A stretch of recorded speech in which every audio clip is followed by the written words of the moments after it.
Janet Rochefort. Hi, Janet. Good afternoon, Good Bart. afternoon. Welcome back. Thank you. Nice to see you. Happy birthday. It was a big one. Janet had a big milestone birthday earlier this month. Last month. August. August.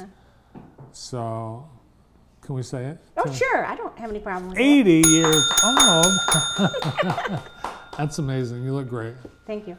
So, yeah, I got an invitation to your party and it said 80 and I thought it was a typo. No, it's not. No, it wasn't. So, one of the things I've noticed about you, I go to the Ella Sharp Museum a lot. We cover events, and you're always there. Have you moved in? Well, some of the employees think that I have. I haven't been there in a month a lot, but usually I'm there a lot, as much as I can be. I love that place. I know, and you know, not only do you donate your time, but can I say this? Janet donated $100,000 to the Ella. It's actually over that now. Is that right? Mm-hmm. Wow, that's fantastic. So what is it about the Ella that, and do you are earmarking the money for certain things? Oh, they don't get the money unless I tell them where it's going. Okay. Anyhow, so I do earmark it. But why did I do it? Because I walked into Ella and saw her name on the building, but didn't see anything about her there that I thought should be there. And I wanted it to look of the period that she was there. So that's why I changed it around. And they did a beautiful job. And I was so glad that Jeremy and the staff went along with a lot of my ways that I wanted. And you have some more plans? Oh yeah, for 2025 I'm doing a butterfly garden there. Nice. Well, you did some sort of a garden out at in Pleasant Lake. Yes, that was a sanctuary I did in 2023. At this age, you don't know when's going to be your last day, so leave something behind.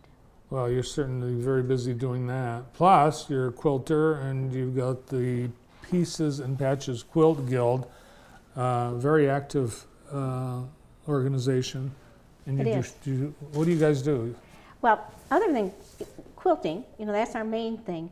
But we've got this quilt show coming up over in Stockbridge on Saturday and Sunday. This weekend? This weekend. It's just right around the corner. And last year when we had it there, we had 650 people come. No kidding. And I'm hoping that we're going to double it because our way of marketing is on Facebook sometimes, and it's going to Ohio and Indiana.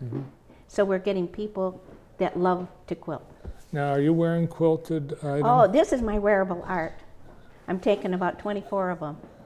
The last time that I was here 2 years ago, I wasn't making hats. So every time I make a coat, I make a hat too. See, I picture, you know, quilted items as being heavy and bulky, and that's not. Am I bulky? No. Okay, good thing. Yeah, this is all quilted though. Huh. That's amazing.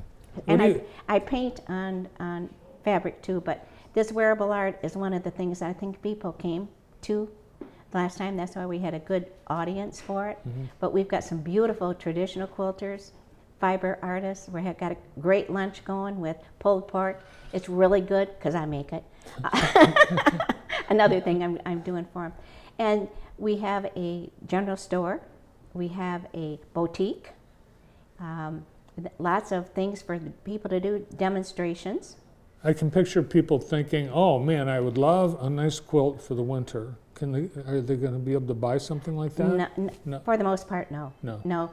I think when people put their heart and soul, what a lot of people don't realize that sometimes when we're making things, it takes 100 to 150 hours to make it. Oh, wow. And the cost, if you looked at the cost of the material and the batting and the backing. You couldn't afford it? Right, it's about $500. So people should learn to do it themselves. Oh, absolutely, and that's what we do when you join the guild. We get you excited about it, and we're going to have demonstrations there, like I said. I'm giving demonstrations. I'll show you the ones I'm doing. This one is called slow stitching. Well, that's cool. And it probably took 60 hours to do. It's all hand done versus by machine. Yeah, it's three-dimensional. I don't know if you can tell, but you've got a lot of different things going on there. And a lot of antiques are in there. Really? And so if you'd like to take grandma's handkerchiefs or something that or your mom's, that you want to remember, I'll teach you how to do this slow stitching there. Do you need to know anything, like are there any prerequisites? Like, do you need to know how to sew? Yeah, you need to know how to sew on a machine. On a machine. Or this is hand, all this is hand sewing. All that's hand. Wow. Yes, but it's a cathartic thing. Can you learn, is it hard to learn how to sew? No.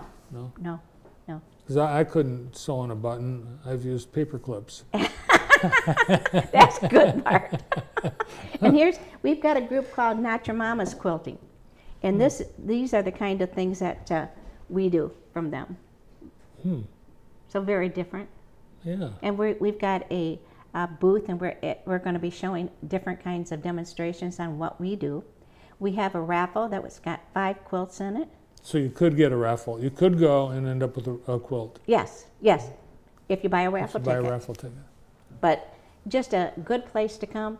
And Stockbridge Schools is a beautiful place. It's an elementary school. It's very nice inside and has lots of room. Some of the vendors that you'll have, will they be like, is it quilting supplies? Some type of quilting, and then they're going to be doing demonstrations on an hourly basis. So another reason to come. How did you get into quilting? Well, I went to college to be a home ec teacher. Never became one, but I like to sew. That's what, the wearable art. But I started having people come to the inn. The quilters did. And so I started loving that traditional quilting, and then, I don't like to follow the crowd, so that's why I got into. Yes, Janet is a contrarian.